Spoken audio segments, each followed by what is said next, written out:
Assalamualaikum warahmatullahi wabarakatuh. Perkenalkan, nama saya Najwa Mardianti Safitri dari kelas 10A Farmasi Klinis. Saya akan menjelaskan tentang teks anekdot.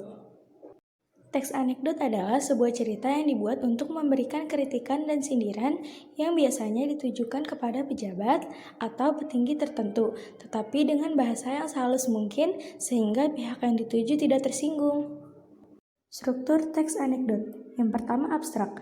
Abstrak menggambarkan isi teks secara umum agar pembaca bisa memberikan ilustrasi isi cerita.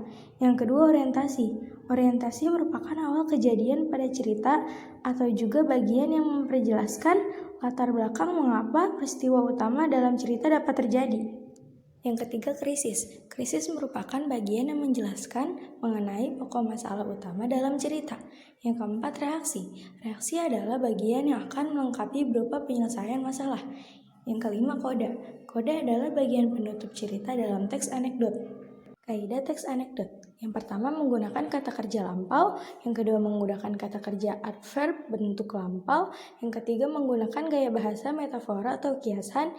Yang keempat, menggunakan kata penghubung dan tanda baca yang sesuai kaidah. Yang kelima, bersifat naratif atau diceritakan secara runtut.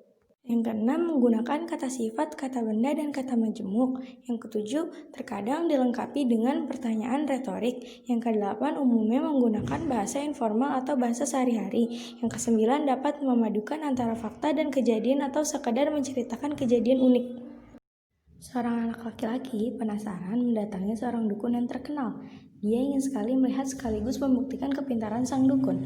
Melihat kedatangan anak laki-laki, sang dukun sangat gembira. Dia lalu bertanya dengan arwah siapa sih anak ini ingin berbicara.